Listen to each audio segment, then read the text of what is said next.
Hello everyone, कैसे हैं आप सब। मैं हूं दिलीप और आप सबों का स्वागत है ज्ञान जंक्शन पे। तो पिछला क्लास में हम लोगों ने मेटल नॉन मेटल्स जो कि साइंस का चैप्टर 3 था उसका हम लोगों ने थ्योरी पार्ट को शुरू किया था। और हम लोगों ने मेटल और नॉन मेटल्स के properties, physical properties, chemical properties, उसके रिएक्शंस, उसके डिफरेंसेस, उन सारों चीज़ों के विषय में हम लोगों ने चर्चा किया था। तो हम लोग आज से शुरू करते हैं, उसके बाद को कंटिन्यू करते हैं, थ्योरी को कंप्लीट करते हैं। तो शुरू करते हैं इलेक्ट्रॉनिक कन्फिग्रेशन से। तो इलेक्ट्रॉनिक कन्फिग्रेशन क्या होता है, किसको कहते हैं इलेक्ट्रॉनिक कन्फिग्रेशन। तो इलेक्ट्रॉनिक कन्फिग्रेशन जो होता है वो arrangement of electrons in an atoms orbital होता है। एलिमेंट का अपना नंबर ऑफ इलेक्ट्रॉन फिक्स होता है। जैसे कि हाइड्रोजन का नंबर ऑफ इलेक्ट्रॉन 1 होगा क्योंकि इसका एटॉमिक नंबर 1 है। हीलियम का 2 होगा तो इलेक्ट्रॉन भी 2 होगा, क्योंकि एटॉमिक नंबर जो होता है वो इक्विवेलेंट होता है नंबर ऑफ प्रोटॉन। और जैसा कि हम लोग जानते हैं कि एटम जो होता है वो मिल के बनता है इलेक्ट्रॉन, प्रोटॉन और न्यूट्रॉन से, ठीक है ना। इलेक्ट्रॉन जो होता है वो बाहरी कक्षा में मूव करता है, बाहरी कक्षा में रहता है, और प्रोटॉन जो न्यूट्रॉन जो होता है वो न्यूक्लियस में रहता है, ठीक है। तो इलेक्ट्रॉन जो बाहरी कक्षा में रहता है उसी का जो अरेंजमेंट होता है वो उसी अरेंजमेंट को ही हम लोग इलेक्ट्रॉनिक कन्फिग्रेशन कहते हैं कि वो कैसे अरेंज किया गया है, कैसे उसको किस कक्षा में कितना इलेक्ट्रॉन पाया जा रहा है। तो this arrangement, the description of this arrangement is called electronic configuration, ठीक है। इलेक्ट्रॉनिक कन्फिग्रेशन के बारे में हम लोग समझ गए। तो अब आते हैं कि इलेक्ट्रॉनिक कन्फिग्रेशन जो होता है उसके पीछे क्या क्या कारण रहता है, ठीक है। चलिए तो अब इसको समझते हैं। तो जैसा कि यहाँ पे हम एलिमेंट्स का नाम दिए हैं, और उसका नंबर ऑफ एटॉमिक नंबर भी दिए हुए हैं और कन्फिग्रेशन दिए हुए हैं, ठीक है ना। तो इसी तरह से सीक्वेंस जैसे 1 से लेकर 13 तक का दिया हुआ, वैसे आपको आगे तक का भी जान लेना है जो कि बुक्स में दिया हुआ है। 1 से लेकर 30 तक का आपको एलिमेंट को जान लेना है कम से कम, आगे आपके लिए हेल्पफुल रहेगा। और उसका एटॉमिक नंबर क्या होगा वो भी आपको जान लेना है। तो इससे आपको इलेक्ट्रॉनिक कन्फिग्रेशन करने में आसानी होगी, ठीक। कन्फिग्रेशन किसी भी एलिमेंट का कैसे किया जाता है उसको हम लोग समझते हैं। तो मान लीजिए किसी भी एलिमेंट का हमको कन्फिग्रेशन करना, लेट से हम लोग कर लेते हैं कार्बन का। चलिए के लिए कार्बन ले लिया, ठीक है। कार्बन का कैसे करते हैं, कार्बन का एटॉमिक नंबर है 6, एटॉमिक नंबर है 6। तो अगर कार्बन का एटॉमिक नंबर 6 है तो इसका नंबर ऑफ प्रोटॉन कितना हो जाएगा, 6 हो जाएगा, क्योंकि एटॉमिक में जितना होता है नंबर ऑफ प्रोटॉन उतना होता है। न्यूट्रॉन कितना हो जाएगा, 6 हो जाएगा, और इलेक्ट्रॉन कितना हो जाएगा, 6 हो जाएगा। तो कार्बन के केस में टोटल नंबर ऑफ इलेक्ट्रॉन हम लोगों ने देखा कि 6 था, ठीक है। तो 6 का कैसे प्लेसमेंट होता है उसका ऑर्बिट में, उसको हम लोग देखते हैं। तो हम लोग पहला ऑर्बिट हो गया, ये सेकंड ऑर्बिट हो गया, ये थर्ड ऑर्बिट हो गया, ठीक है। हम लोग फर्स्ट ऑर्बिट में मैक्सिमम 2 ही इलेक्ट्रॉन रह सकता है। फर्स्ट ऑर्बिट में ये आपको ध्यान रखना है कि फर्स्ट ऑर्बिट में मैक्सिमम 2 ही इलेक्ट्रॉन रह सकता है। सेकंड ऑर्बिट में मैक्सिमम 8 रह सकता है, 1 2 3 4 5 6 7 8। तो टोटल कितना हो गया, 2 हो गया फर्स्ट ऑर्बिट का और 8 हो गया, इतना टोटल 10 हो गया। तो टोटल 10 हो गया, लेकिन हमारा कार्बन का इलेक्ट्रॉन कितना था, 6 ही था, 6 ही था। तो 6 ही था, तो इसका मतलब कि फर्स्ट ऑर्बिट में 2 हो गया, तो बाकी जो 4 बच गया वो सेकंड ऑर्बिट में रहेगा। तो बाकी 4 बच गया, तो बाकी को 4 ही रखेंगे। देखिए 4 ही को रखेंगे, तो 4 2 6। तो अब इसमें देखिए कि हमारा कार्बन का फर्स्ट ऑर्बिट में दो इलेक्ट्रॉन रहा और सेकंड ऑर्बिट में 4 इलेक्ट्रॉन रहा। इस चीज़ को समझ गए। तो पहला पॉइंट ये समझना है कि पहला ऑर्बिट में कितना रह सकता है, दूसरा ऑर्बिट में कितना रह सकता है, तीसरा ऑर्बिट में कितना रह सकता है, ठीक है। तो पहला ऑर्बिट में मैक्सिमम कितना रह सकता है, 2। दूसरा ऑर्बिट में मैक्सिमम कितना रह सकता है, 8। तीसरा ऑर्बिट में मैक्सिमम कितना रह सकता है, 18। ये आपको पहले चीज समझ गए। सेकंड चीज समझना है, जो भी ऑर्बिट होता है, जिस ऑर्बिट में सबसे आउटर में जिसमें इलेक्ट्रॉन रहता है, आउटर सेल में, इसको ये जो ऑर्बिट आउटर सेल इसको बोलेंगे, इसमें जो है कितना इलेक्ट्रॉन है, 4 इलेक्ट्रॉन है। कितना इलेक्ट्रॉन है, 4 इलेक्ट्रॉन है। तो हम लोग आउटर सेल किसको बोलेंगे, इसको बोलेंगे। कि इसको नहीं बोलेंगे क्योंकि ये तो सेल एग्जिस्ट नहीं कर रहा है, क्योंकि इसमें तो कुछ इलेक्ट्रॉन है ही नहीं। हम लोग कार्बन के केस में आउटर सेल इसको बोलेंगे, क्योंकि इसी में 4 इलेक्ट्रॉन है। उसके बाद हमारा ये फुलफिल हो गया इलेक्ट्रॉन का प्लेसमेंट, ठीक है। तो आउटर सेल पूछेगा कि अगर क्वेश्चन आया कि आउटर सेल ऑफ कार्बन में कितना जो है सो इलेक्ट्रॉन है, तो 4 है, ठीक है। चलिए आउटर सेल भी समझ गए। इलेक्ट्रॉन का प्लेसमेंट हम लोग ने एक एग्जांपल देके समझ लिया। एक और एग्जांपल देख लेते हैं सोडियम का एग्जांपल दें। सोडियम का कितना है, 11 एटॉमिक नंबर। 11 एटॉमिक नंबर है तो प्रोटॉन भी 11 होगा, इलेक्ट्रॉन भी 11 होगा, न्यूट्रॉन भी 11 होगा नॉर्मल केस में, ठीक है। तो अब 11 है तो उसका प्लेसमेंट कैसे करेंगे, चलिए उसको समझते हैं। शुरू में कितना रहेगा बताए थे, 2 रहेगा। सेकंड में कितना बताए थे मैक्सिमम रह सकता है, मैक्सिमम मिनिमम तो वो 7 भी रह सकता है, 6 भी रह सकता है, मैक्सिमम 8 से ज़्यादा नहीं रह सकता। 8 के बाद अगर रहेगा तो उसको तीसरी कक्षा में जाना पड़ेगा, थर्ड ऑर्बिट में जाना पड़ेगा, ठीक है। तो इसमें कितना रह सकता है? 8, 1 2 3 4 5 6 7 8, देखिए 8 हो गया। अब टोटल कितना इलेक्ट्रॉन हो गया? 2 पहला ऑर्बिट में, सेकंड ऑर्बिट में 8, 10 हो गया। अब चूंकि इसका इलेक्ट्रॉन होता है 11, तो एगो जो इलेक्ट्रॉन रहेगा कहाँ रहेगा? थर्ड ऑर्बिट में आ जाएगा। थर्ड। तो इस केस में आउटर सेल जो हो गया, ये इसका कौन सा रहेगा? आउटर सेल जो हो गया, ये हो गया आउटर सेल। अब इसमें क्वेश्चन पूछा कि सोडियम का आउटर सेल में कितना इलेक्ट्रॉन है? तो कितना इलेक्ट्रॉन है? 1 इलेक्ट्रॉन है, क्योंकि आउटर सेल में जो है सो 1 इलेक्ट्रॉन हो गया, तो 11 पूरा हो गया। आप समझ पा रहे हैं? तो कार्बन के केस में आउटर सेल में 4 इलेक्ट्रॉन था, जो कि दूसरा ऑर्बिट में था। लेकिन सोडियम के केस में आउटर सेल में 1 इलेक्ट्रॉन है, जो कि थर्ड ऑर्बिट में है। तो उम्मीद करते हैं कि इलेक्ट्रॉनिक कन्फिग्रेशन कैसे हो रहा है उसको हम लोग समझ चुके हैं कि उसमें क्या क्या रूल फॉलो करना होता है। ठीक है, तो हम लोग समझ गए कि आउटर सेल किसको कहते हैं, इलेक्ट्रॉन का प्लेसमेंट कैसे होता है ऑर्बिट में। ठीक है, चलिए अब आगे बढ़ते हैं। चलिए अब समझते हैं आयोनिक कंपाउंड के बारे में, कि आयोनिक कंपाउंड क्या होता है, कैसे बनता है, और उसका प्रॉपर्टी क्या है, इस सब के बारे में हम लोग स्टडी करते हैं। ठीक है, तो पहले जैसे नाम है आयोनिक कंपाउंड, नाम से ही मतलब लग रहा है कि आयोनिक जो है आयन से रिलेटेड कुछ होगा, आयन से रिलेटेड कुछ होगा, तो आयन से रिलेटेड ही है। क्यों? क्योंकि आयोनिक कंपाउंड जो बन रहा है वो आयन्स के द्वारा ही बॉन्ड फॉर्मेशन करके बन रहा है। तो आयन्स के द्वारा ही बॉन्ड फॉर्मेशन करके बन रहा है, इसलिए इसका नाम आयोनिक कंपाउंड है। ठीक है, अब वो कौन कौन सा आयन से बन रहा है? तो कोई भी बॉन्ड बनने के लिए हम लोग एक थंब रूल क्या है कि अपोजिट चार्जेस रहेगा, अपोजिट चार्ज का आयंस रहेगा तो आपस में अट्रैक्ट करेगा और एक दूसरे के साथ बॉन्ड बनाएगा। तो यहाँ पे एक एग्जाम्पल लिया हुआ है NaCl का। किसका? हमारा जो सॉल्ट होता है, जो हम लोग खाने का जो सॉल्ट होता है, नमक होता है, जो कि NaCl होता है, उसका एग्जाम्पल दिया गया है कि उसमें कैसे बॉन्ड फॉर्मेशन हो रहा है, उससे हम लोग समझते हैं। तो जैसा कि हम लोग भी बात किए थे कि सोडियम में 11 इलेक्ट्रॉन था, और आउटर मोस्ट ऑर्बिट में जो सबसे बाहरी का जो कक्षा था उसमें कितना इलेक्ट्रॉन था? उसमें कितना इलेक्ट्रॉन था? 1 इलेक्ट्रॉन था, देख लिए थे। अब यह दूसरा एक क्लोरीन है, तो क्लोरीन का एटॉमिक नंबर कितना है आप लोग को याद कर लेना है, 1 से लेकर 30 तक। तो क्लोरीन का इलेक्ट्रॉन एटॉमिक नंबर होता है 17। कितना होता है? 17। तो 17 होता है। तो सोडियम का चूंकि बाहरी कक्षा में 1 इलेक्ट्रॉन था, तब आप आसानी से बता सकेंगे कि क्लोरीन में 17 अगर है तो बाहरी कक्षा में कितना रहेगा? देखिए देखिए, तो क्लोरीन में बाहरी कक्षा में कितना रहेगा? 2 8 7, ऐसे ही होगा ना। 2 होगा पहला ऑर्बिट में, 8 होगा सेकंड में, और थर्ड में होगा 7। देख लीजिए, थर्ड में 7 होगा। तो सोडियम का बाहरी कक्षा में 1 था और क्लोरीन का बाहरी कक्षा में 7 है। समझ गए बात को? अब देखिए, अब आते हैं सेकंड पॉइंट की ओर।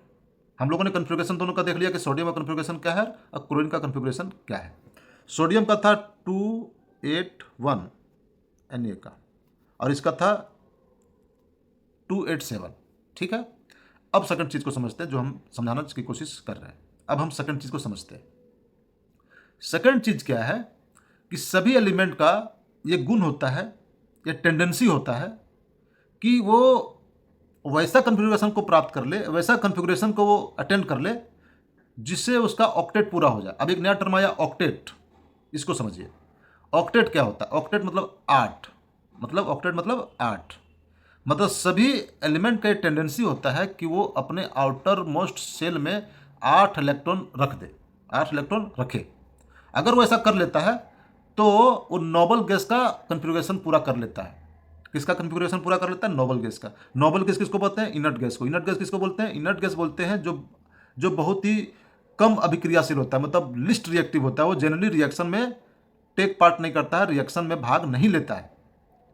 तो अब नोबल गैस रिएक्शन में भाग क्यों नहीं लेता है, इस पॉइंट को समझते हैं। जैसे सबसे पहले समझते हैं कि मान लीजिए आपका नोबल गैस को भी एक एग्जाम्पल ले लेते हैं। तो एग्जाम्पल ले लेते हैं, लेट से नियोन इग्नेट गैस है, जिसका एटॉमिक नंबर 10 होता है, जिसका एटॉमिक नंबर 10 होता है, और वो इनर्ट गैस है। अब वो इनर्ट गैस कैसा है पहले उसको समझते हैं। क्यों है कि नियोन 10 है तो उसका इलेक्ट्रॉनिक कन्फिग्रेशन क्या रहेगा? 2 और 8। अब देखिए इसका आउटर सेल में कितना हो गया? 8, मतलब इसका ऑक्टेट पूरा है, मतलब ये एकदम मैक्सिमम इसका इलेक्ट्रॉन भर चुका है। अब इसको और कुछ नहीं चाहिए, अब इसको और कुछ नहीं चाहिए। तो जिसको और कुछ चाहिए ही नहीं तो क्यों रिएक्शन में भाग लेगा वो? मतलब वो स्टेबल स्टेज में आ जाएगा, स्टेबिलिटी में आ जाएगा, मतलब वो जल्दी रिएक्शन नहीं करेगा। क्यों नहीं करेगा? क्योंकि उसका आउटर मोस्ट सेल में ऑक्टेट पूरा हो गया है, मतलब आउटर मोस्ट सेल में जितना चाहिए उसको, जितना उसको चाहिए मैक्सिमम उतना उसको मिल चुका है। अगर किसी का 2 रहेगा, मान लो हीलियम का 2 है, तो मैक्सिमम पहला ऑर्बिट में 2 चाहिए, उसका पूरा हो गया। हीलियम भी इनर्ट गैस है, क्यों? क्योंकि उसका आउटर मोस्ट शेल में उतना इलेक्ट्रॉन उसके पास पहले से मौजूद है जो उसका मैक्सिमम रिक्वायरमेंट था किसी भी आउटर मोस्ट शेल में भरने के लिए। तो जनरली वो सब स्टेबल होगा जिसका आउटर मोस्ट शेल पूरा भरा हुआ रहेगा।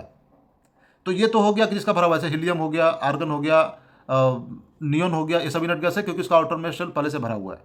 अब जिसका नहीं भरा हुआ है, जैसे सोडियम के केस में आउटर मोस्ट शेल में 1 है, क्लोरीन के केस में आउटर मोस्ट शेल में 7 है। तो इलो भी तो चाहेगा कि हमारा भी भरा रहे आउटर मोस्ट शेल, यही चाहेगा कि हमारा भी जैसे आर्गन का भरा हुआ है, जैसे नियॉन का भरा हुआ है, जैसे हीलियम का भरा हुआ है आउटर मोस्ट शेल, इलो भी चाहेगा सोडियम या क्लोरीन या कोई भी element, every element has this tendency to complete its octet to get the electronic configuration of noble gas, to get the electronic configuration of noble gas. ठीक है, इस चीज को समझ रहे हैं? तो इसका इसी चाहत के कारण, इसका इसी इच्छा के कारण आपस में बॉन्ड बनता है, आपस में बॉन्ड बनता है। तो अब जो बॉन्ड बनाता है, तो सोडियम और क्लोरीन क्यों बॉन्ड बना रहा है? इसका चाहत यह है, सोडियम को अपना ऑक्टेट पूरा करने के लिए वो चाहेगा कि जो मेरा 1 इलेक्ट्रॉन है वो किसी को दे दे। तो जैसे वो इलेक्ट्रॉन दे देगा तो क्या बच जाएगा? 2 और 8 बच जाएगा। 2 8 बच जाएगा तो आउटर मोस्ट शेल में कितना हो जाएगा? 8 हो जाएगा। तो इसका ऑक्टेट पूरा हो जाएगा। क्लोरीन क्या सोचेगा कि हमारा 1 इलेक्ट्रॉन ले लें तो आउटर मोस्ट में 8 हो जाएगा, तो हमारा भी ऑक्टेट पूरा हो जाएगा। तो क्लोरीन चाह रहा है कि 1 इलेक्ट्रॉन लें और सोडियम चाह रहा है कि इलेक्ट्रॉन दें। अब दोनों का देखिए, दोनों का जो है सो यहाँ पे दोनों का मिशन, दोनों का जो है सो इच्छा एक दूसरे का पूरा हो सकता है अगर वो एक दूसरे के साथ रिएक्ट कर लेगा, एक दूसरे के साथ बॉन्ड बना लेगा। तो एक देना चाह रहा है, एक लेना चाह रहा है। इससे अच्छा आइडियल कंडीशन और क्या हो सकता है? तो इसी कंडीशन के कारण NaCl क्या करता है, Na क्या करता है कि 1 इलेक्ट्रॉन दे देता है क्लोरीन को। तो चूंकि 1 इलेक्ट्रॉन दे देता है तो Na प्लस हो जाता है, क्योंकि 1 इलेक्ट्रॉन चला गया तो 1 इलेक्ट्रॉन चला गया तो Na प्लस क्यों हो जाएगा? क्योंकि अब जो इलेक्ट्रॉन चला गया, चूंकि इलेक्ट्रॉन नेगेटिव चार्ज होता है तो एक नेगेटिव चार्ज घट गया तो ऑब्वियस है कि पॉजिटिव बढ़ गया, क्योंकि प्रोटॉन 11 था, इलेक्ट्रॉन 11 था। अब अगर 1 इलेक्ट्रॉन चला गया तो प्रोटॉन हमारा 11 हो गया और इलेक्ट्रॉन 10 हो गया। तो हमारा किसका वैल्यू बढ़ गया? किसका मतलब मेजोरिटी में आ गया? मेजोरिटी प्रोटॉन आ गया। तो प्रोटॉन आ गया तो पॉजिटिव चार्ज आ गया। प्रोटॉन जो होता है पॉजिटिव चार्ज होता है और न्यूट्रॉन न्यूट्रल होता है। तो चूंकि 1 इलेक्ट्रॉन घट गया तो ये पॉजिटिव चार्ज दिखा देगा, क्योंकि अब इलेक्ट्रॉन 1 कम हो गया। प्रोटॉन हो गया 11, इलेक्ट्रॉन हो गया 10, तो इसलिए पॉजिटिव चार्ज दिखाएगा क्योंकि प्रोटॉन बढ़ गया। ठीक है, तो बढ़ गया कितना? बाई 1। तो बाई 1 बढ़ गया, इसलिए सिर्फ प्लस रहेगा, मतलब 1 प्लस भी कर सकते हैं, लेकिन प्लस और कुछ नहीं है तो 1 है। ठीक है, अगर 2 इलेक्ट्रॉन गया रहता तो 2 प्लस होता है। ठीक है, जैसे वो मैग्नीशियम वगैरह के केस में होता है। ठीक है, तो Na प्लस कैसे हो गया? समझ गए? 1 इलेक्ट्रॉन जो है उधर दे दिया। क्लोरीन जो है सो 1 इलेक्ट्रॉन लेके Cl माइनस हो जाएगा, 1 इलेक्ट्रॉन लेके Cl माइनस हो जाएगा। क्यों? क्योंकि अब क्लोरीन के पास हो गया 1 इलेक्ट्रॉन ज़्यादा हो गया। अब हो गया क्लोरीन के पास कितना इलेक्ट्रॉन? अब क्लोरीन के पास पहले 17 था, अब हो गया 18, लेकिन प्रोटॉन तो 17 ही रहा ना, प्रोटॉन तो लिया नहीं कहीं। अब क्लोरीन में प्रोटॉन 17 हो गया और इलेक्ट्रॉन 18 हो गया, तो प्रोटॉन नेगेटिव दिखाएगा। क्यों दिखाएगा? क्योंकि अब उसका इलेक्ट्रॉन बाई 1 बढ़ गया, बाई 1 बढ़ गया। सोडियम बाई 1 घट गया था इसलिए Na plus, chlorine by 1 electron बढ़ गया इसलिए माइनस। समझ पा रहे हैं? तो इस तरह से Na plus ion, Na plus ion हो गया और Cl माइनस आयन हो गया। इसको बोलते हैं कैटायन, इसको बोलते हैं एनायन। एक पॉजिटिव है, एक नेगेटिव है, यही आपस में जुड़ के बॉन्ड बनाता है। इसी को बोलते हैं ionic bond, ionic bond formation. तो NaCl जो है सो किस बॉन्ड से बना है? आयनिक बॉन्ड से। कैसे बना है? अपोजिट आयन्स था, आपस में जुड़ के बन गया। ठीक है ना? तो ionic such compound which are formed by ionic bond called ionic compound. तो उम्मीद करते हैं कि आयोनिक बॉन्ड को हम लोगों ने समझ लिया और आयोनिक कंपाउंड कैसे बनता है उसको हम लोगों ने समझ लिया। ठीक है, तो एक एग्जांपल से हम लोगों ने समझ गया। ऐसा और भी बहुत सारा बॉन्ड बनता है जो कि आयोनिक बॉन्ड से बनता है और वो आपस में इस तरह से अपोजिट आयन्स मिलकर आपस में बनता है। ठीक है, तो हम ये कह सकते हैं कि आयोनिक बॉन्ड जो होता है वो ट्रांसफर ऑफ इलेक्ट्रॉन के कारण बनता है, हम ये कह सकते हैं। तो इसका डेफिनेशन ये भी कह सकते हैं कि आयोनिक बॉन्ड क्या होता है? The bond which are formed by the transfer of electron are called ionic bond. ऐसा भी कर सकते हैं क्योंकि इलेक्ट्रॉन का ट्रांसफर से ही बन रहा है ना। Na जो है सो इलेक्ट्रॉन Cl को दे दिया और Cl ले लिया, तो जो है सो ट्रांसफर किया इलेक्ट्रॉन, अब बॉन्ड बन गया। समझ गए? चलिए अब समझते हैं अगला पॉइंट को। आयनिक कंपाउंड्स और neutral compound of made of positively charge cations negatively charge ions, already discuss कर चुके हैं। Electrostatic attraction between oppositely charge ions, opposite charge बात कर चुके कि अपोजिट चार्ज रहेगा तो जाकर अट्रैक्ट होगा और एक दूसरे से बॉन्ड बनाएगा। जैसे वहाँ पे NaCl के केस में अपोजिट चार्ज क्या था, Na+ था और Cl- था। कुछ एग्जाम्पल और है, MgCl2, calcium oxide, MgO, NaCl, ठीक है। अब MgCl2 में देखिए Cl2 है, दो दो दो क्लोरीन मिलकर एक मैग्नीशियम के साथ बना रहा है। कैसे बना रहा है, अब इसको समझेंगे कैसे। Mg का 2+ होगा और Cl का 1- होगा, तो ये 2 इलेक्ट्रॉन देना चाहेगा अपना ऑक्टेट पूरा करने के लिए। क्यों 2 इलेक्ट्रॉन चाहेगा, क्योंकि जो मैग्नीशियम का जो होता है वो कितना होता है, नंबर ऑफ इलेक्ट्रॉन मैग्नीशियम में होता है 12। कितना होता है, 12 होता है। 2 इलेक्ट्रॉन देना चाह रहा है और ये एक ही इलेक्ट्रॉन लेना चाह रहा है, तो ये तो पूरा नहीं हो रहा बात। तो क्या करेगा, एक और क्लोरीन को बोलेगा एक और आ जाओ तब बनेंगे, क्योंकि इसको देना है मैग्नीशियम को अपना ऑक्टेट पूरा करने के लिए 2 इलेक्ट्रॉन को डोनेट करना पड़ेगा। लेकिन एक क्लोरीन तो एक ही ले सकता है, बोलेगा हमको तो एक ही चाहिए। तब बोलेगा ठीक है अपने साइगोर लेके आओ, तो अपने साइगोर लेके आएगा, तब एक इसको देगा एक इसको देगा, तो ये 2 दे दिया, तो इसलिए MgCl2 बनता है। मतलब एक Mg 2 Cl का एटम रहेगा, ठीक है।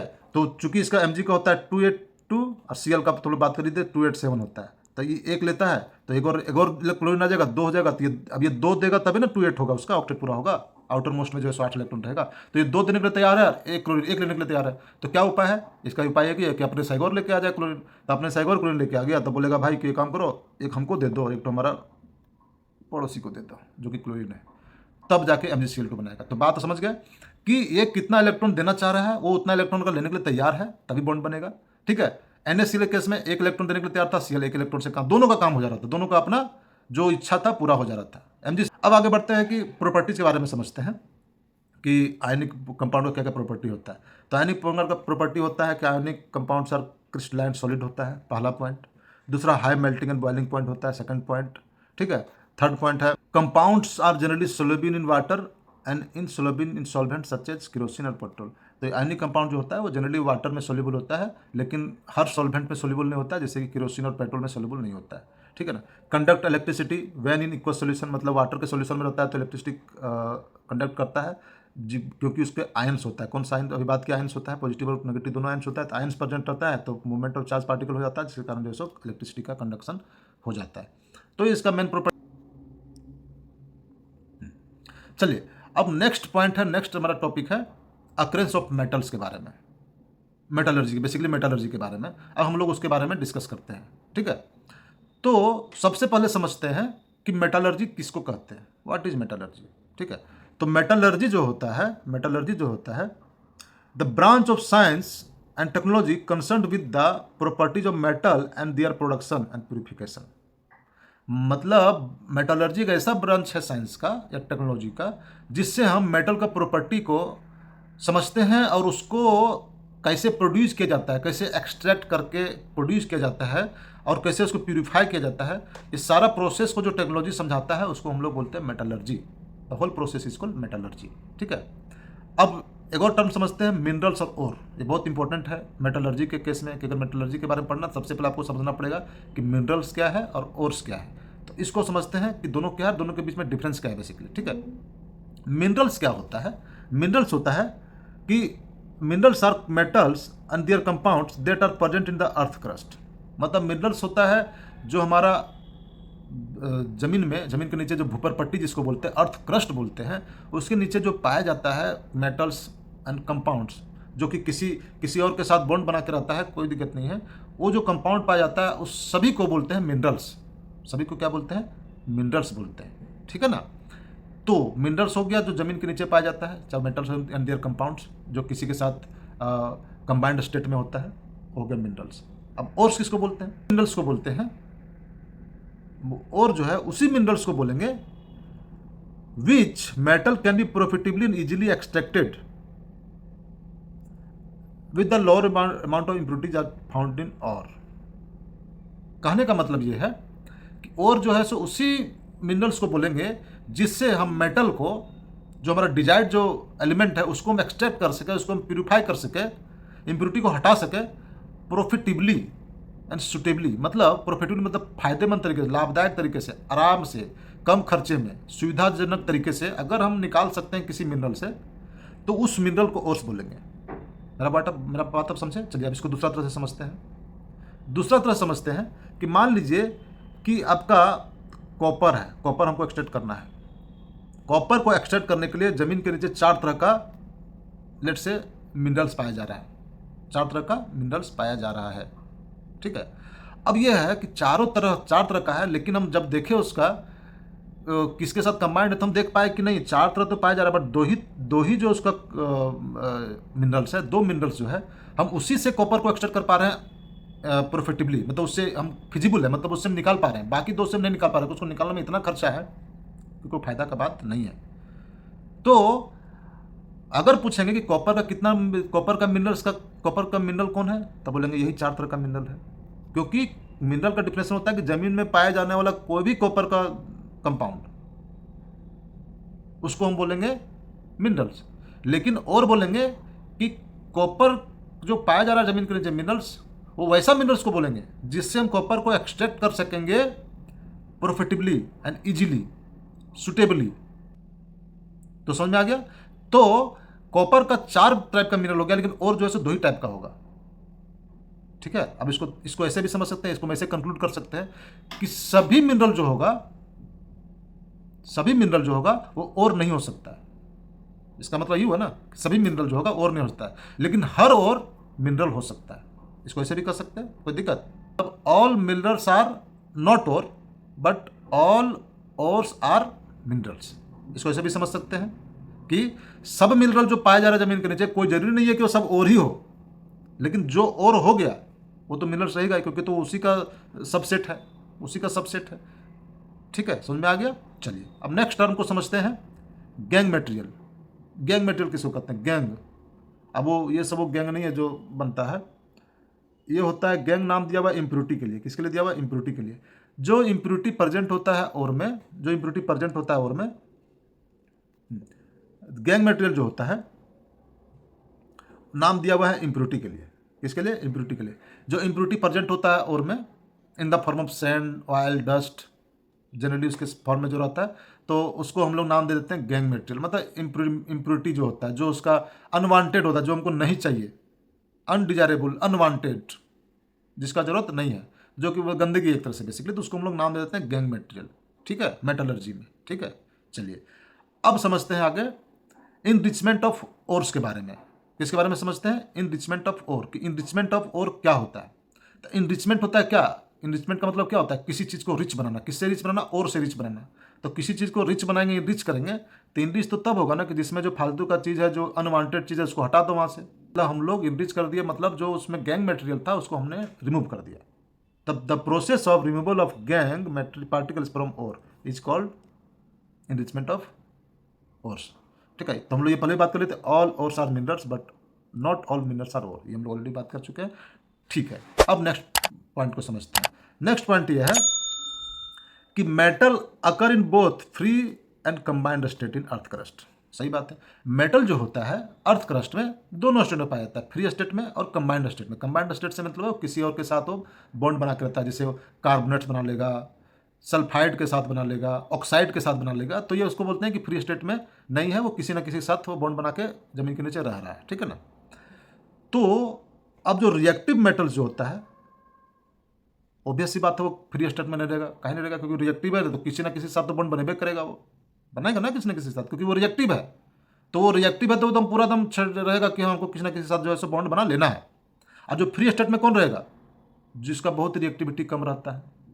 तो हम लोगों ने रिएक्टिविटी सीरीज में पढ़ा था, जिसका रिएक्टिविटी बहुत कम था, वो देख आप गौर किएंगे उसमें देखिए सोना चांदी जो था, Ag, Au, ये सब का रिएक्टिविटी बहुत कम था। तो ये तो फिक्स है कि वो जनरली फ्री स्टेट में पाया जाएगा, वो किसी के साथ जल्दी बॉन्ड बनाएगा नहीं, ठीक है ना। तो फ्री स्टेट में कौन होगा? जो लेस रिएक्टिव होगा। कंबाइंड स्टेट में कौन रहेगा? जो हाईली रिएक्टिव रहेगा या मॉडरेटली रिएक्टिव रहेगा, मतलब थोड़ा बहुत रिएक्टिव रहेगा, उस तरह से रहेगा, ठीक है। चलिए नेक्स्ट पॉइंट की ओर चलते हैं। अब नेक्स्ट पॉइंट को समझते हैं, मेटालर्जिकल प्रोसेस। मेटालर्जिकल प्रोसेस क्या होता है? मेटालर्जिकल प्रोसेस जो होता है उसका 3 स्टेप होता है। 3 स्टेप। मेटल को प्राप्त करने के लिए, मेटल को गेन करने के लिए, मेटल को ऑब्टेन करने के लिए हम लोग अलग अलग स्टेप करते हैं। तो पहला स्टेप करते हैं इनरिचमेंट ऑफ ओर, दूसरा करते हैं एक्सट्रैक्शन ऑफ मेटल्स, तीसरा करते हैं रिफाइनिंग ऑफ मेटल्स, तब जाके हमको शुद्ध जो है सो मेटल प्राप्त होता है। ठीक है, तो पहला स्टेप को समझते हैं इनरिचमेंट ऑफ ओर। तो हम लोग जैसे भी डिस्कस कर चुके थे कि इनरिचमेंट और ओप में क्या करते हैं कि हम लोग जो इम्प्योरिटी रहता है, जिसको हम लोग गैंग मटेरियल बोलते हैं, गैंग पार्टिकल बोलते हैं, उसको रिमूव करते हैं, और इस प्रोसेस को हम लोग बोलते हैं इनरिचमेंट। मतलब हम चाह क्या रहे हैं कि process of increasing the concentration of metal, metal का कंसंट्रेशन बढ़ा रहे हैं by removing impurity and other non metallic element, उसको रिमूव करके। ठीक है, इनरिचमेंट ऑफ ओर्स कर रहे हैं। तो इसको करने का अलग अलग प्रोसेस है, जैसा ओर वैसा आपका प्रोसेस, क्योंकि सभी का अलग अलग के साथ कंबाइंड हो रहा है, तो अलग अलग प्रॉपर्टी होगा सभी ओर का। तो जैसा प्रॉपर्टी है वैसा टेक्नोलॉजी को यूज करेंगे, वैसा मेथड को यूज करेंगे। ठीक है ना, तो कौन कौन सा मेथड यूज करते हैं? Normal method, hydraulic washing, magnetic separation, froth flotation, chemical separation, जिसको लीचिंग बोलते हैं। ये चलिए आगे चलते हैं। अब समझते हैं जो चार प्रोसेस था इनरिचमेंट ऑफ ओर को लिए, चार प्रोसेस। हाइड्रोलिक वॉशिंग था पहला, क्या था? पहला था हाइड्रोलिक वॉशिंग। उसमें क्या करते हैं? उसमें हम लोग ग्रेविटी सेपरेशन करते हैं। क्या करते हैं? Gravity separation. मतलब ग्रेविटी से क्या मतलब था कि जो भारी रहेगा, use to prepare heavier ore such as oxide, carbonates and negative gold, washed with running water. मतलब जो हैवी रहता है, हैवी रहता है और उसको जो है सो पानी का फब्बारा देके, पानी का प्रेशर देके उसको वॉश किया जाता है। तो उससे क्या होता है, जो इम्प्योरिटी जो लाइट होता है, मतलब हल्का होता है, वो बह जाता है पानी के साथ, और जो हैवियर जो पार्टिकल होता है वो सेटल डाउन हो जाता है। तो क्या हुआ, गैंग मटेरियल कम हो गया। तो हम इनरिचमेंट का और करने का एक तरीका ये हो सकता है। दूसरा तरीका मैग्नेटिक सेपरेशन। मैग्नेटिक सेपरेशन में क्या करते हैं कि अगर वो मैग्नेटिक नेचर का है तो हम उसको इम्प्योरिटी को सेपरेट कर सकते हैं with the help of magnet. मतलब मैग्नेट लगा के उसको क्या करेंगे कि जो इम्प्योरिटी रहेगा वो आपका उससे हम अलग कर देंगे, मैग्नेट से सेपरेट कर देंगे। लेकिन अगर वो मैग्नेटिक नेचर का रहेगा इम्प्योरिटी तब, ठीक है ना, तो उसको मैग्नेटिक सेपरेशन बोलेंगे। थर्ड होता है फ्रोथ फ्लोटेशन मेथड। हाँ, ये मेथड जो होता है जनरली जो है सो सल्फाइड ओर के केस में किया जाता है, जिसमें सल्फाइड ओर होता है, जिसमें सल्फाइड के साथ सल्फर के साथ जिसमें बॉन्ड बनाता है। तो उसके साथ क्या, जैसे कि जेडएनएस हो गया, कॉपर पायराइट्स हो गया, देखिए इसमें सल्फर है सब। तो उसमें क्या होता है कि इसमें सल्फर का जो और होता है, इसको सल्फाइड और बोलते हैं, जिसमें सल्फर का बॉन्ड बना हुआ होता है। उसमें इस टेक्नोलॉजी को इसलिए यूज करते हैं क्योंकि इसमें क्या होता है ना कि हम एक जार होता है, उसमें जो है सो क्या करते हैं कि पानी भर देते हैं और ऑयल भर देते हैं।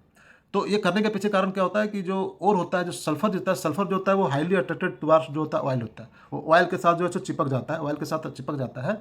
और तो जिसके कारण ऑयल के साथ चिपक जाता है तो हम लोग उसको सेपरेट आउट कर सकते हैं। क्या होता है कि मान लीजिए इसमें हम ये जार में पानी भरे, तेल भरे, यहाँ से जो है सो एयर का प्रेशर दे दिए, कंप्रेस्ड एयर डाल दिए, एयर का प्रेशर दे दिए, तो क्या होगा कि जो सल्फाइड जो और रहेगा, सल्फाइड और ऊपर आ जाएगा, ऑयल के साथ आ जाएगा। ऑयल के ऊपर कैसे है, क्योंकि ऑयल जो होता है वो जब पानी और तेल को मिलाएंगे तो ऑयल तो ऊपर ही रहेगा ना, ऑयल तो ऊपर ही तैरेगा। क्यों तैरेगा? क्योंकि ऑयल का डेंसिटी जो है सो पानी से कम होता है, तो ऊपर आ जाएगा, ऊपर ऑलरेडी रहेगा ऑयल। तो जो चूंकि अब जो है सो सल्फाइड और जो है उस सल्फर के कारण ये ऑयल में जाकर चिपक जाएगा, तो और ऊपर रह गया, नीचे जो है सो हमारा गैंग मटेरियल आ जाएगा। तो बस ऊपर वाले को छांट लेंगे, ऊपर वाले छांट लेंगे, बस हमारा और को अलग कर लेंगे। तो तीसरा तरीका हो गया। तो कहने मेरा मतलब यह है कि जिस तरीके का यूज करना है हमको, जो उसके लिए रिक्वायर्ड है, उस तरीका का यूज करके हम लोग इनरिचमेंट ऑफ ओर कर सकते हैं। ठीक है ना।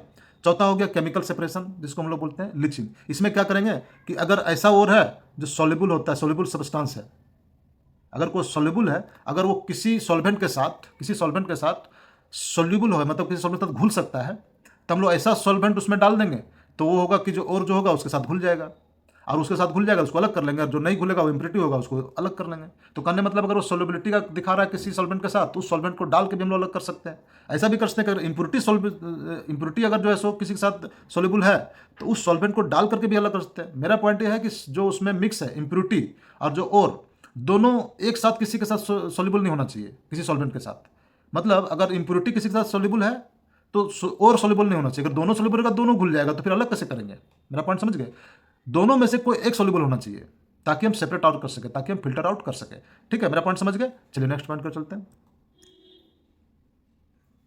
नेक्स्ट अब इनरिचमेंट ऑफ ओर के बाद हम समझते हैं एक्सट्रैक्शन ऑफ मेटल्स। मेटल को कैसे एक्सट्रैक्ट करेंगे? गैंग पार्टिकल को हम लोगों ने अलग कर लिया, अब हम लोग समझते हैं कि मेटल को एक्सट्रैक्ट करने का क्या तरीका है।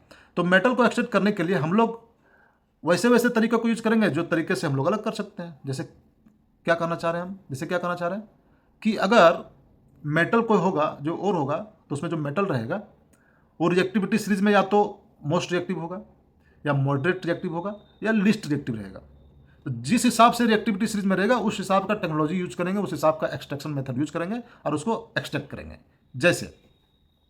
जैसे कोई मेटल लो रिएक्टिविटी सीरीज है, मर्करी सल्फाइड, ठीक है, मर्करी सल्फाइड लो एन रिएक्टिविटी सीरीज है।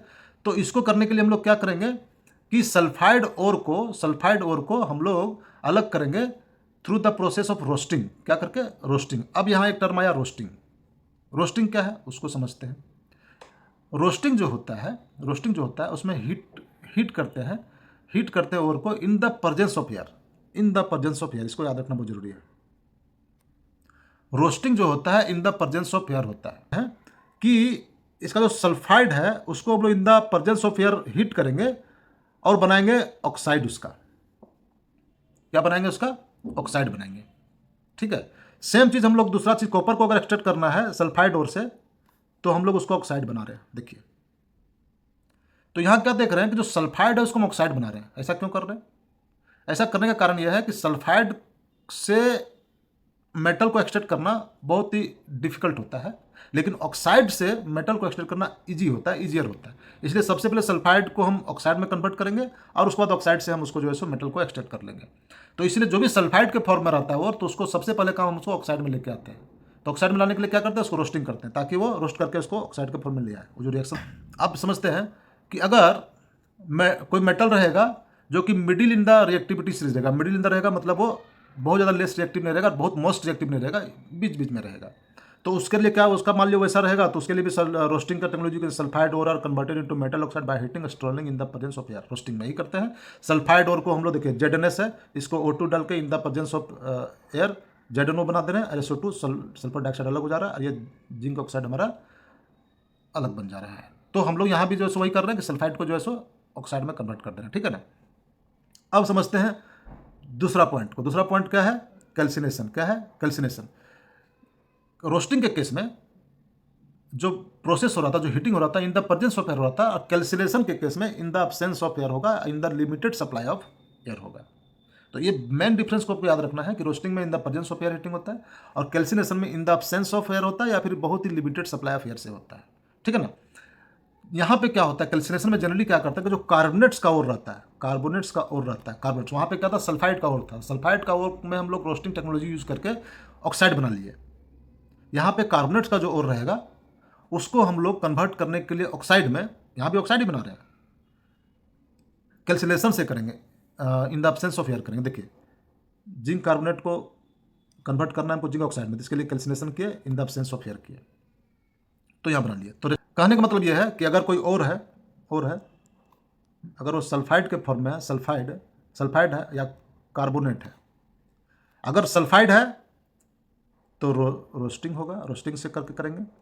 कार्बोनेट्स है तो कैल्सिनेशन से करेंगे। दोनों का मकसद क्या है? ऑक्साइड का ओर प्राप्त करना। दोनों का मकसद क्या है? हमको ऑक्साइड को ऑब्टेन करना। दोनों का मकसद एक ही है, रास्ते अलग अलग हैं। अगर सल्फाइड ओर है तो रोस्टिंग करेंगे, कार्बोनेट ओर है तो कैल्सिनेशन करेंगे, लेकिन चाहिए दोनों करने का हमारा मकसद एक ही है, ऑक्साइड को मिलना। ऑक्साइड क्यों चाहिए? क्योंकि ऑक्साइड से हम जो मेटल निकालेंगे वो ज़्यादा इजी हो जाएगा। ऑक्साइड से मेटल निकालना, हम डायरेक्ट सल्फाइड से निकालना बहुत डिफिकल्ट होता है। इसलिए दोनों में हम क्या करते हैं, चाहे सल्फाइड हो चाहे कार्बोनेट हो, हम पहले ऑक्साइड में कन्वर्ट करते हैं, फिर ऑक्साइड को फिर हम लोग मेटल में एक्सट्रैक्ट कर लेते हैं, ऑक्साइड से।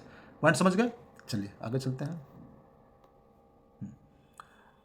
अब आगे समझते हैं कि अगर कोई top in the reactivity series है, रिएक्टिव सीरीज में अगर वो टॉप पे है, हाई रिएक्टिविटी सीरीज में जो हाई पे होता है, जो टॉप में होता है, उसमें एक्सट्रैक्ट करने के लिए मेटल को जिस टेक्नोलॉजी का यूज करते हैं उसको हम लोग बोलते हैं इलेक्ट्रोलाइटिक रिडक्शन या फिर इलेक्ट्रोलाइसिस बोलते हैं। तो इलेक्ट्रोलाइसिस से हम उसका जो मोल्टन स्टेट से, मतलब उसको मोल्टन स्टेट से हम इलेक्ट्रोलाइसिस के तरीके से, विधि द्वारा हम उसमें से मेटल को एक्सट्रैक्ट कर लेते हैं। ठीक है ना। तो जनरली ये हाईली रिएक्टिव जो मेटल होता है उसके केस में ऐसा करते हैं। जैसे कि सोडियम हाईली रिएक्टिव है, सोडियम मेटल को एक्सट्रैक्ट करना है तो मोल्टन NaCl में इलेक्ट्रोलाइसिस प्रोसेस से हम लोग जो है सो Na को अलग कर सकते हैं। ठीक है ना। इस प्रोसेस को यूज करते हैं in the case of high reactivity metals. कैसे करेंगे उसको समझते हैं। इसको करने के लिए क्या करते हैं कि एक मोल्टन सॉल्यूशन लेते हैं NaCl का, दो इलेक्ट्रोड लेते हैं। एक आपका जैसे कि हो गया, ये हो गया एनोड, ये हो गया कैथोड। ठीक है, एनोड हो गया, कैथोड हो गया। कैथोड जो होता है नेगेटिवली चार्ज होता है, कैथोड जो होता है हमारा नेगेटिवली चार्ज होता है, और एनोड जो होता है हमारा पॉजिटिवली चार्ज होता है। ठीक है ना। और उसके बाद करंट पास करेंगे। तो करंट पास करेंगे तो क्या होगा कि एट द कैथोड और एट द एनोड, कैथोड चूंकि नेगेटिव चार्ज है तो अब जैसे इलेक्ट्रिक पास किया तो ये डिसोसिएट हो गया, NaCl जो मोल्टन था वो Na प्लस और Cl माइनस में अलग अलग हो गया। एंड कैथोड पे क्या होगा, sodium ions migrate towards the negatively charge cathode and gain electron, और वो जो है सो सोडियम मेटल बन जाएगा। एनोड पे क्या होगा, क्लोरीन गैस जो होगा वो पॉजिटिवली चार्ज एनोड की हो जाएगा, इलेक्ट्रॉन लूज करेगा, ऑक्सीडेशन होगा और वो क्लोरीन गैस बन जाएगा। तो यहाँ पे देखें कि एनोड पे क्लोरीन गैस बन गया और कैथोड पे हमारा Na प्लस सोडियम का मेटल मिल गया। तो यहाँ पे अलग कर लिया हम लोग, इसको बोलते हैं इलेक्ट्रोलाइसिस। इसी इलेक्ट्रोलाइसिस के मेथड से हमने जो है सो Na को अलग कर लिया और Cl को अलग कर लिया। तो हमको क्या चाहिए था, सोडियम चाहिए था, सोडियम जो है सो यहाँ कैथोड पे आके मिल गया हमको। ठीक है, तो ये प्रोसेस समझ गए एक्सट्रैक्शन करने का। चलिए आगे चलते हैं, समझते हैं रिफाइनिंग ऑफ मेटल्स। अभी तक हम लोगों ने दो चीज़ समझ लिया। पहला हम लोगों ने क्या समझा, इनरिचमेंट ऑफ ओर, सेकंड में समझा एक्सट्रैक्शन ऑफ ओर, थर्ड में हम लोग रिफाइनिंग, मेटल को रिफाइन कैसे करेंगे। रिफाइनिंग करने से मतलब कि प्यूरीफाई करना उसको, हमको जो है सो मेटल पे यहाँ पे दिख रहा है सेटअप दिख रहा है रिफाइनिंग करने का। इसमें क्या कर रहे हैं, जो सेम बोलो अभी पिछला प्रोसेस में देख रहे थे इलेक्ट्रोलाइसिस, उसमें क्या कर रहे हैं कि metal extracted from various method content some impurities, they are required to be refined, उसको रिफाइन करना है।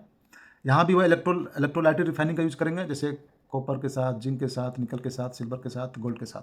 यहाँ पे इस प्रोसेस में करने के लिए क्या करते हैं कि एक प्योर मेटल का थिन स्ट्रिप लेते हैं और दूसरा लेते हैं इम्प्योर मेटल का, जिसमें इम्प्योरिटी भी मिला हुआ है, इसलिए इसको इम्प्योर बोल रहा है। ठीक है ना। और उसके बाद जिस मेटल का हमको अलग करना है उसका हम लोग साल्ट सॉल्यूशन ले लेते हैं। इस केस में यहाँ पे देख रहे हैं हम लोग कॉपर सल्फेट लिए, कॉपर सल्फेट लिए क्योंकि हम लोग यहाँ पे देख रहे हैं कॉपर अलग करना है, यहाँ केस में कॉपर के केस में करना है, इसलिए कॉपर सल्फेट का सॉल्यूशन लिए हुए हैं। ठीक है, तो हम लोगों ने क्या किया, एक इम्प्योर मेटल ले लिया तो यहाँ पे कॉपर लिए, इम्प्योर कॉपर हो गया। प्योर मेटल ले लिया तो यहाँ पे प्योर कॉपर ले लिए, और चूंकि कॉपर का हम लोग अलग करना है इसलिए कॉपर सल्फेट का सॉल्यूशन ले लिए। ठीक है, ये तीन चीज़ ले लिए। प्योर कॉपर है उसमें हम लोग कैथोड दे दिए, और जो इम्प्योर कॉपर है उस पर हम लोग एनोड दे दिए। एनोड पॉजिटिव होता है, कैथोड नेगेटिव होता है। इस पॉइंट को समझ गए। ठीक है, अब क्या करेंगे, इलेक्ट्रिसिटी जब पास करेंगे तो कॉपर सल्फेट में जो होगा, कॉपर सल्फेट जो होगा CuSO4, तो Cu2+ जो है कॉपर का जो आयन है ये टूट जाएगा और SO4 भी टूट जाएगा, अलग हो जाएगा।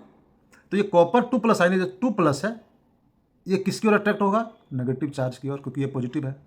कॉपर 2+ है तो पॉजिटिव चार्ज है, पॉजिटिव आयन है, तो ये कैथोड की ओर अट्रैक्ट होगा। तो यहाँ आके जो है सो कॉपर का जितना भी है वो आके यहाँ पे जमा होते जाएगा, इसका प्योर कॉपर यहाँ पे जमा होता जाएगा कैथोड में। ठीक है ना। और जो इम्प्योर मेटल जो होगा, इम्प्योर जो हाँ जमा होता जाएगा। ठीक है, और जो इम्प्योरिटी रहेगा उस इम्प्योर कॉपर में जो इम्प्योरिटी रहेगा वो जो है सो नीचे यहाँ पे जमा होते जाएगा, नीचे जमा होता जाएगा। क्यों, क्योंकि प्योर जो था वो तो जाके कैथोड में जमा हो गया। तो जो इम्प्योर है जो कि मेटल नहीं है वो नीचे जमा होते जाएगा, इसका बॉटम में जमा हो जाएगा सॉल्यूशन में। तो उसको हम लोग बोलेंगे एनोड मड। मड क्या होता है, कीचड़ होता है, तो हम लोग उसको नाम देते हैं एनोड मड। क्योंकि कैथोड पे चूंकि जो है सो प्योर जो है सो जमा हुआ, तो बाकी जो जमा होगा एनोड के साइड में जमा हो गया, तो इसलिए उसका नाम दे देते हैं एनोड मड। कीचड़ मतलब गंदगी। ठीक है ना, गंदगी, उसका नाम दिया एनोड मड। ठीक है। अब समझते हैं व्हाट इज कोरोजन। अब समझते हैं हम लोग व्हाट इज कोरोजन। तो कोरोजन के बारे में हम लोगों ने पहले के चैप्टर में बात कर लिए थे, कि फिर भी देख लेते हैं एक बार। Gradual degradation of a material usually a metal by the action of moisture, air and chemical in by the surrounding environment is called corrosion. ठीक है ना।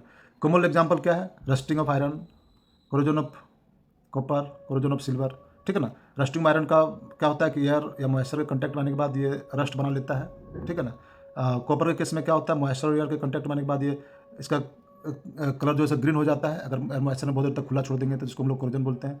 सिल्वर के केस में क्या होता है, H2S के साथ मिलके एयर में जगह रखते हैं तो ये ब्लैक कलर हो जाता है, इसको बोलते हैं। तो करने मतलब ये कोरोजन का ही होगा कि उसका डिग्रेड होने लगता है material because of the exposure of air and moisture या किसी स्पेशल केमिकल के कारण, तो उसको हम लोग कोरोजन बोलते हैं। ठीक है, तो हम लोग देख लिए। चलिए आगे बढ़ते हैं। कोरोजन को प्रिवेंट करने का क्या क्या तरीका हो सकता है, तब पेंट एंड ऑयल और ग्रीस।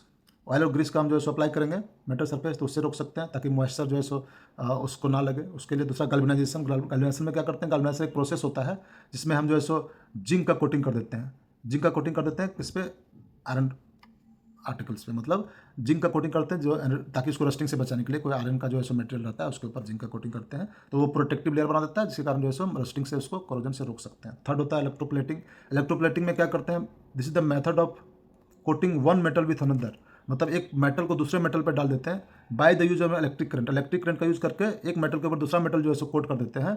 तो इससे क्या होता है कि आपका जो है सो आपका प्रिवेंट हो जाता है, प्रोटेक्शन हो जाता है उस मटेरियल का जिस मटेरियल को हम लोग को सेव करना है, ठीक है ना। तो it enhances the material protection and prevention of corrosion हो जाता है, ठीक है ना। और ये इन्हांस भी करता है, इसका मेटालिक अपीयरेंस को भी इन्हांस करता है। एक और तरीका होता है एलवाइंग का। एलवाइंग क्या होता है? एलवाइंग करना होता है दो अलग अलग मेटल को, दो अलग अलग एलिमेंट को आपस में जो है सो उसको मिक्स करा देते हैं, जिसको हम लोग बोलते हैं एलवाइंग करना।